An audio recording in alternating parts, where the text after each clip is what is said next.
नंदी पर 31 मूंग क्यों चढ़ाए कि शंभो मेरे हृदय की बात को याद रखना भोलेनाथ, मेरे नंदीश्वर भगवान मेरे चित्त में जो मंत्र में चल रहा है इसको लक्ष्य तक पहुंचाना, और आप ही हो जो शंकर को मेरे दरवाजे तक लेकर आ सकते हो, इसलिए मूंग चढ़ाए। आप हो जो शिव को मेरे द्वार तक ला सकते। अगरबत्ती लगाते थे तो किसी ने मना कर दिया कि अगरबत्ती लगाएं नहीं, और अगरबत्ती लगाने से हमारी श्रद्धा का भाव जागृत होता है। कितनी अगरबत्ती लगाते हैं अपन? अपने यहाँ कभी एक अगरबत्ती लगाने का नहीं बोला, अपने हमेशा लगाते हैं या तो 2 या 4। 2 अगरबत्ती इसलिए लगाते हैं कि एक अगरबत्ती तो मेरी तरफ से परमात्मा को रिझाने के लिए, दूसरी अगरबत्ती मेरे परिवार को भगवान की कृपा बनी रहे उसके लिए। 4 अगरबत्ती इसलिए लगाते हैं, तीसरे नंबर की अगरबत्ती मेरे घर में कोई बुजुर्ग है तो भगवान उसको अंतिम क्षण तक भी स्वस्थ बनाकर रखना, और चौथी अगरबत्ती इसलिए लगाते हैं कि मेरे आसपास में जो भी निवास करते हैं इनको कभी दुख मत देना, इसलिए 4 अगरबत्ती लगाई जाती है। हमारे यहाँ एक अगरबत्ती भी नहीं लगाई जाती कि केवल मेरे लिए लगाई हो। हमारे यहाँ सनातन धर्म भारत की भूमि कहती है, सनातन धर्म कहता है सर्वे भवन्तु सुखिनः, इसलिए एक अगरबत्ती नहीं 2 लगाई जाती है कि मेरे लिए नहीं, मैं पूरे परिवार के लिए मांग रही हूं। भगवान जब हमारे यहाँ महादेव किसको कहा गया? केवल देवों के देव महादेव नहीं, महादेव का मतलब वो होता है कि देवता से मांगा जाता है, जो मांग कर देते हैं वो देव कहलाते हैं। हमने देवता से कहा, गणेश जी से कहा, इनसे कहा, उनसे कहा, दे दो साहब हमको ये दे दो साहब, हमको ये दे दो साहब, पर महादेव एक ऐसे हैं उनको महादेव कहते हैं। मांग कर दे वो देव, और जो बिना मांगे दे देता है उसके दरवाजे पर जाने पर दे देता है वो महादेव। छठ के दिन चाहे अंधेरी की छठ हो, चाहे उजाले की छठ हो, किसी भी छठ के दिन अगर षडानंद कार्तिकेय जी महाराज का नाम लेकर 6 बेलपत्र और उस 6 बेलपत्र पर 6 दुर्वा,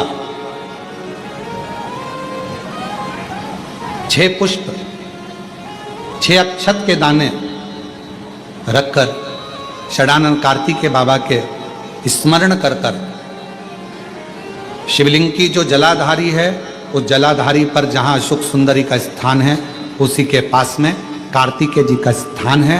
किसी भी छठ पर यदि आप बाबा को वो बेलपत्र, वो दुर्वा, वो पुष्प, वो अक्षत का दाना 6 समर्पित करते हैं, किसी भी छठ के दिन, षष्ठी के दिन स्कंद भगवान का नाम लेकर, स्कंदेश्वर बाबा का नाम लेकर, कार्तिकेय बाबा का नाम लेकर यदि समर्पित करते हैं तो जिंदगी में कितना भी कर्जा हो वो कर्जा 3 महीने के अंदर समाप्त होता ही है।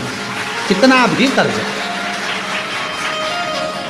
साथ में आपका परिश्रम, साथ में आपकी मेहनत और आपकी दृढ़ता। 6 बेलपत्र, 6 पुष्प, 6 दुर्वा, 6 चावल के दाने और साथ में अपना परिश्रम पूर्ण करो। छठ के दिन स्कंद भगवान का नाम लेकर, स्कंदेश्वर का नाम लेकर भगवान शंकर के जलाधारी पर समर्पित करो, शिव जी से प्रार्थना करो और अपनी मेहनत को 4 चांद लगाओ, कर्जा चूकेगा जरूर, समाप्त हो जाएगा। कर्जा का मतलब ये नहीं है कि आप कर्जा करे हो तो मेरे से बन नहीं रहा, मेरे प्राण छूट जाए तो अच्छा, मैं तो मर जाऊं, मैं टेंशन में हूं, मैं डिप्रेशन में हूं, बहुत परेशान हो गया, ऐसा हो गया। ना ना, दुख आता है, जब सुख आया, सुख चले गया तो दुख आएगा तो दुख भी जाएगा, दुख भी समाप्त होगा, उसमें क्या विचार कर। ऐसा तो नहीं है कि दुख समाप्त नहीं होगा, दुख नहीं जाएगा। सुख आया है, जब हमारे अच्छे दिन अगर समाप्त हुए हैं तो दुख भी समाप्त जरूर होगा, फिर वापस सुख आएगा। थोड़ा हिम्मत, थोड़ा धैर्य, थोड़ा हृदय पर भाव एकाग्रित करो कि नहीं नहीं, मेरा शंभु, मेरा शंकर, मेरा त्रिकालदर्शी, मेरा कैलाशी, मेरा अविनाशी, मेरा शिव मेरा दुख काट। कहते हैं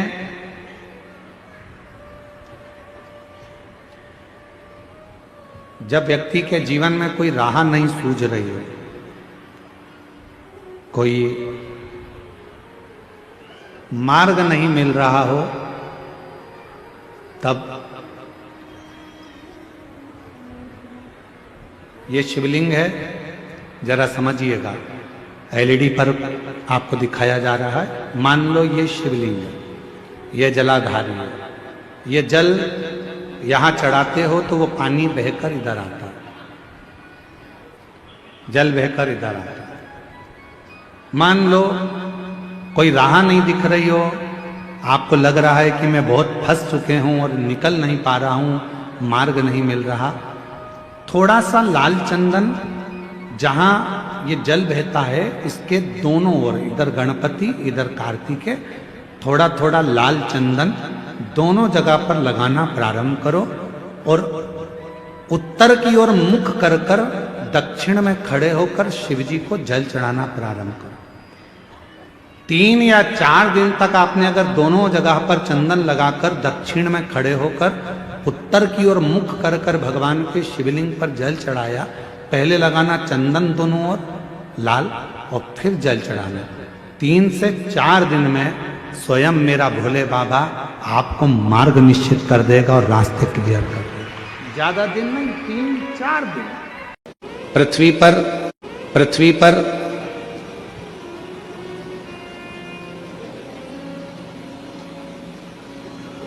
अमीर बनना बहुत सरल है। आप मृत्युलोक में जन्म लिए हो, पृथ्वी पर आए हो, अमीर बनना बहुत सरल है, बहुत सरल। पर अमीर बनना सरल है, पर अमर बनना सरल है क्या? जम के तो बोलो। लंका के राजा रावण ने भी यह विचार करा था कि मैं अमर बन जाऊं। कंस ने भी यह विचार करा था कि मैं अमर बन जाऊं। हिरण्यकशिपु ने विचार करा था कि मैं अमर बन जाऊं। हिरण्याक्ष ने यह विचार करा था कि मैं अमर बन जाऊं। अमर बनना कठिन है। अमीर पुराण की कथा कहती है कि अमर बनना भी सरल है। जरूरी नहीं कि हमारा शरीर अमर हो, हमारा शरीर रहे तो हम अमर माने जाएंगे। शिव महापुराण की कथा कहती है अगर अमर होना है तो उसके 4 तरीके बताए गए। उन 4 तरीकों में से कोई एक तरीका आपकी जिंदगी में उतार लो, आप अमर हो गए। कौन कौन अमर होना चाहता है? जम के तो बोलो। सब होना चाहते हो ना अमर? हम भी अमर होना चाहते हैं, ठीक है। 4 तरीके में से कोई सा भी एक तरीका अपनाना है जिससे आप और हम अमर हो जाए। पहला तरीका अपनाने के लिए तैयार हो जाओ। अपनी जिंदगी में एक वृक्ष, एक पेड़ जरूर लगाओ। आप चले भी जाओगे तो वह पेड़ अमर रहेगा। अमर होने के 4 तरीके बताए हैं। पहले नंबर का है वृक्षारोपण। अपने नजदीक में, अपने करीब में कोई अच्छी जगह पर एक वृक्ष लगाओ, उस वृक्ष की परवरिश करो और उस परवरिश को कर कर उस वृक्ष को लगाकर बड़ा करो। हम रहें चाहे ना रहें, वो पेड़ जब तक पृथ्वी पर रहेगा दूसरे को छाया देता रहेगा। लोग तुम्हें याद करते रहेंगे कि हमारे काका जी ने ये पेड़ लगाया। दूसरे नंबर पर अमर होने का दूसरा साधन बताया। अमर होना चाहते हो तो दूसरा तरीका है अपने बच्चे को जैसे पढ़ाते हो वैसे ही कोई गरीब का बच्चा जिसको अच्छी एजुकेशन की जरूरत है और उसके पास पढ़ने का पैसा नहीं है, अपने पैसे से उस बच्चे को धीरे धीरे पढ़ाना चालू करो। जब वो किसी अच्छे ओहदे पर जाकर बैठ जाएगा, समझ लेना कि आप अमर हो गए, आपकी जिंदगी अमर हो गई, आप अमर हो गए।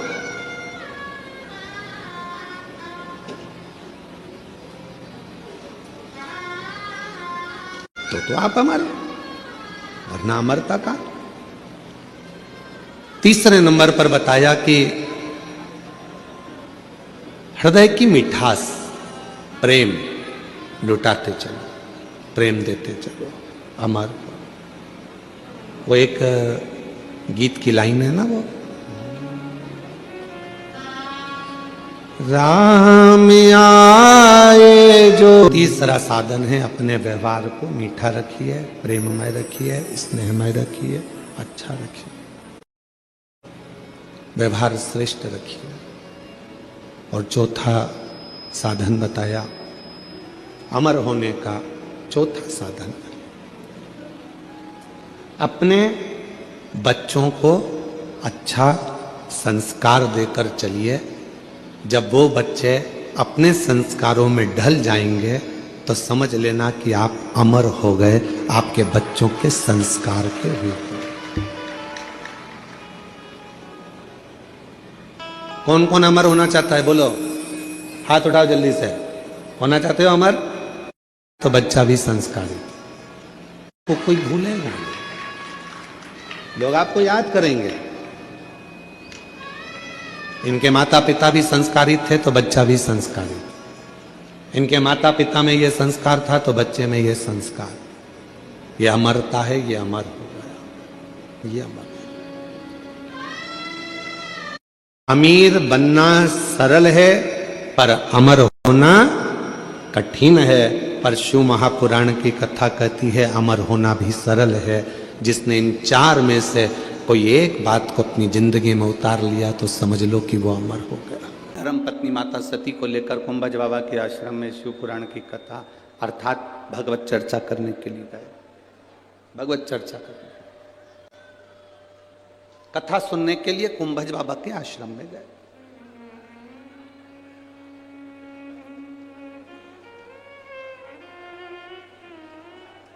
अब जरा विचार करिए, शिव जी माता सती को लेकर कुंभज बाबा के यहां पहुंचे। कुंभज बाबा के हाथ जोड़े, प्रणाम करा, नमन करा। सती मैया ने प्रणाम नहीं करा।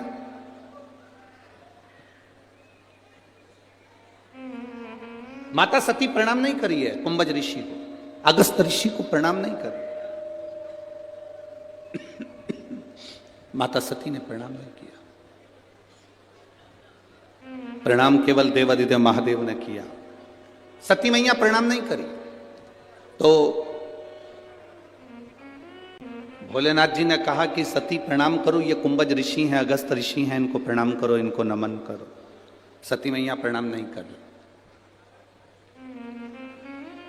सती माता प्रणाम करे, कुंभज ऋषि को देवादिदेव महादेव प्रणाम करें। कुंभज ऋषि अपनी जगह से खड़े होकर सती मैया को और महादेव को प्रणाम कर रहे हैं। सती मैया को भी कुंभज ऋषि ने प्रणाम किया और महादेव को भी कुंभज ऋषि ने प्रणाम किया। अगस्त बाबा ने प्रणाम किया। तब सती मैया के मन में अहंकार आ गया, थोड़ा सा अहंकार, कि ये ऋषि होकर, संत होकर, साधु होकर, गुरुजन होकर मुझे प्रणाम कर रहे, ये ऋषि होकर मुझे प्रणाम कर रहे, ये अभिमान सती मैया के हृदय में समाहित हुआ। कुंभज ऋषि से शंकर भगवान ने पूछा कि आपको हम प्रणाम करते पर आपने हमको प्रणाम कर लिया, ये क्यों करा? तो कुंभज बाबा कहते हैं कि मैं कथा बाचने वाला हूं और आप कथा सुनने वाला। बाचने वाला और सुनने वाला, इन दोनों में बड़ा होता है कौन? बड़ा होता है कथा बाचने वाला बड़ा है कि सुनने वाला बड़ा है? कथा बाचने वाला कभी बड़ा नहीं होता, बड़ा होता है कथा सुनने वाला। कथा बाचने वाला कभी जिंदगी में बड़ा नहीं है हमारा, कथा सुनने वाला बड़ा है। बाचने वाले का क्या है, व्यासपीठ पर आएगा, 3 घंटा बाचेगा, बोलेंगे, समझाएंगे, चले जाएंगे। पर श्रोता, सुनने वाला बड़ा होता है। अपना घर, परिवार, कुटुंब सब छोड़कर। अब सुनने वाले को क्या चाहिए कि उसका चित्त, उसकी वृत्ति, उसका मन भगवान में लग रहा है कि नहीं लग रहा। रोड पर अगर किसी का घर होगा तो उसकी कीमत होगी, रोड पर अगर किसी की जमीन होगी, खेत होगा, प्लाट होगा तो उसकी कीमत होगी। पर शिव पुराण कहती है इंसान अगर रोड पर होगा तो उसकी कोई कीमत नहीं होगी, ये निश्चित। जमीन की कीमत रोड के किनारे हो सकती है, प्लाट की कीमत रोड के किनारे हो सकती है, मकान की कीमत रोड के किनारे हो सकती है, पर मनुष्य की कीमत रोड पर नहीं होती। शिव महापुराण की कथा कहती है एक मक्खी सब्जी पर बैठी और तुल गई तो 2 रुपए किलो के भाव में सब्जी की कोई कीमत नहीं होगी, उस मक्खी की कोई कीमत नहीं होगी। कबाड़े के ऊपर बैठकर तुल गई तो उस मक्खी की कोई कीमत नहीं होगी। पर वही मक्खी अगर सोने के ऊपर रखा जाए और सुनार सोना तोल रहा हो और मक्खी उस पर बैठ जाए तो वो मक्खी भी 5,000 रुपए की हो जाएगी। ये निश्चित है, उसकी कीमत बढ़ जाएगी। मक्खी अगर तुलते समय सब्जी पर बैठी है तो उसकी कोई कीमत नहीं है। मक्खी तुलते समय अगर किराने के सामान पर बैठी है तो उसकी कोई कीमत नहीं है। मक्खी तुलते हुए कबाड़े के सामान पर बैठी है तो उसकी कोई कीमत नहीं है। और वही मक्खी अगर सोने पर सोना तुल रहा है और उस पर अगर मक्खी बैठ गई है तो वो मक्खी की कीमत भी अपने आप बढ़ जाएगी। उसी तरह आप किस जगह पर बैठ रहे हो, किस चौराहे पर बैठ रहे हो, किस पान की दुकान पर जाकर बैठ रहे हो, किस गुमठी पर जाकर बैठ रहे हो, किस पेड़ के नीचे जाकर बैठ रहे हो, किस रोड पर जाकर बैठ रहे हो, उसकी कीमत नहीं है। शिव महापुराण की कथा कहती है जब हम भगवान की शरणागति में, सत्संग में या शिव महापुराण में जाकर बैठते हैं तो ये शरीर की भी कीमत बढ़ जाती है और आत्मा की भी कीमत बढ़ जाती है। इसकी कीमत बड़ी है, ये शरीर की कीमत भी बड़ी और आत्मा की कीमत भी बड़ी। हम जब भजन करने बैठे, हम जब स्मरण करने बैठे, आप उठाकर देखिए इतने शास्त्रों को, इतने प्रमाणों को हमारे उठाकर देखिएगा। रामकृष्ण परमहंस जी को देखिए, चैतन्य महाप्रभु जी को देखिए, श्री महावीर स्वामी जी को देखिए, गौतम बुद्ध जी को देखिए, नामदेव जी, तुकाराम जी, मीराबाई, कर्माबाई, मुक्ताबाई, नरसिंह मेहता, प्रहलाद, इनका यदि स्मरण करेंगे तो इन्होंने अपने शरीर की कीमत को बढ़ा लिया भगवान का भजन, इन्होंने शरीर की कीमत को बढ़ा लिया भगवत स्मरण, इन्होंने शरीर की कीमत को बढ़ा लिया भगवत नाम का जप करके। हमारे नैनों में जल भर जाए कि मैं तो बहुत गरीब हूं, या मेरा शरीर बेकार है, या भगवान ने मुझे जबरदस्ती पैदा कर दिया, भगवान ने यूं ही मुझे जन्म दे दिया। एक बात बहुत अच्छे से याद रखना, पहले भी कथा में कही, आज फिर कहते हैं, यहाँ जितनी मेरी बहनें बैठी हुई हैं, जितनी माताएं बैठी हुई हैं, जितने भाई लोग बैठे हुए हैं और जितने भी बांधव लोग यहाँ बैठे हुए हैं, आप सोने वाले कमरे में या अपने कक्ष के अंदर कोई भी अटाला चीज नहीं रखते। तुम अपनी अलमारी में हमेशा अच्छी चीज ही रखते हो, कीमती चीज ही रखते हो।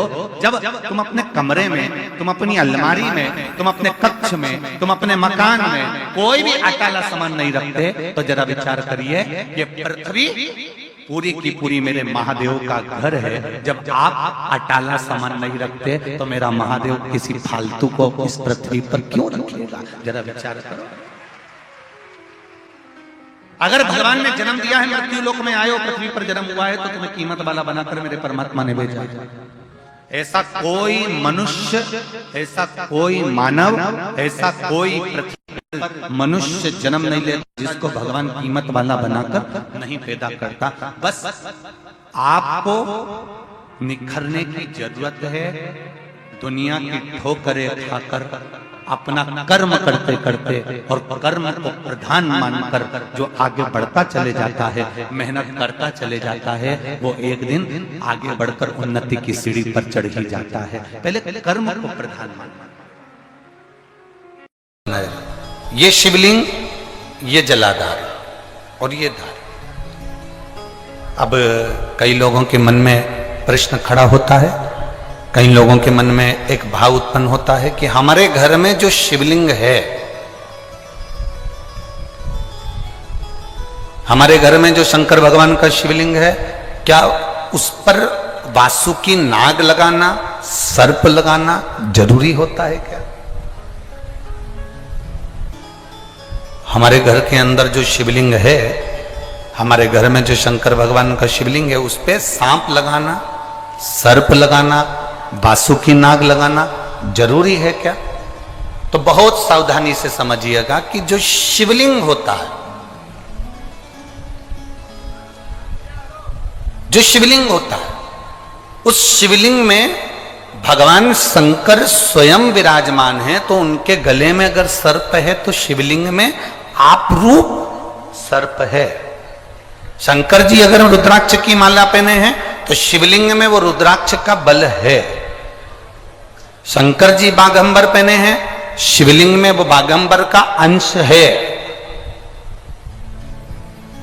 शिवलिंग गंगा धारण करे हैं तो शिवलिंग, भगवान शंकर गंगा धारण करे हैं तो शिवलिंग में वो गंगा का तत्व है। जरूरी नहीं कि तुम्हारे घर में जो शिवलिंग हो उस पे नाग हो। अगर है सर्प कोई बात नहीं, रखे रहने दो। सर्प नहीं है तो कई लोग कहते हैं चांदी का सांप बनवा लेती हूँ, पीतल का सांप बनवा लेती हूँ। घर में मेरे शिवलिंग है, उस पे सांप नहीं है, मैं सांप रख देती हूँ, सर्प रख देती हूँ, वासुकी नाग रख देती हूँ ना। अगर है तो रखो।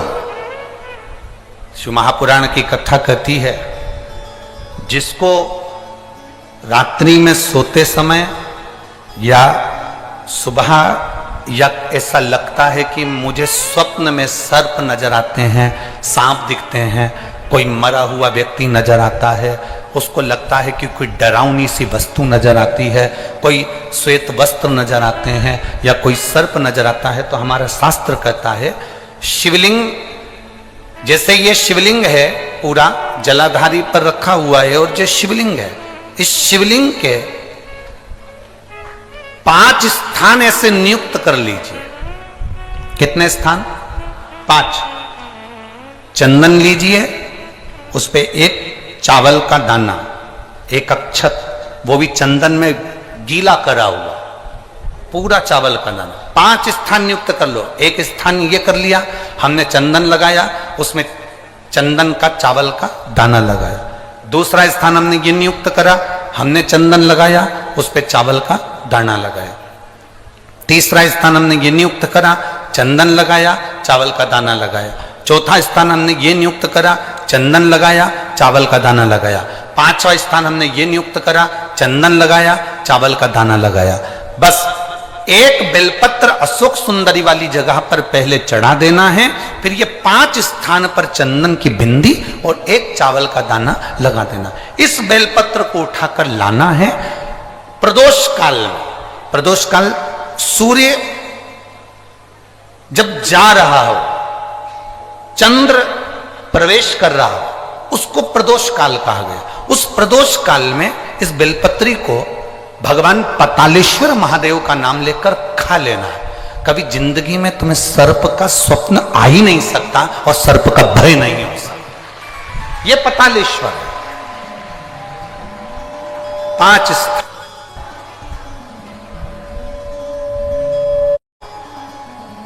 समझ में आया है ना? 5 स्थान यदि हम नियुक्त करते हैं और 5 स्थान नियुक्त कर कर हम चंदन की बिंदी रखकर एक चंदन में भिड़ा हुआ चावल, चंदन में गीला किया हुआ चावल का एक दाना 5 स्थान पर यदि हम लगाकर एक बेलपत्र पहले समर्पित कर कर उसको लगाकर फिर हम उस बेलपत्र का प्रदोष काल के समय पर भगवान पतालेश्वर का स्मरण कर कर उसको पा लेते हैं।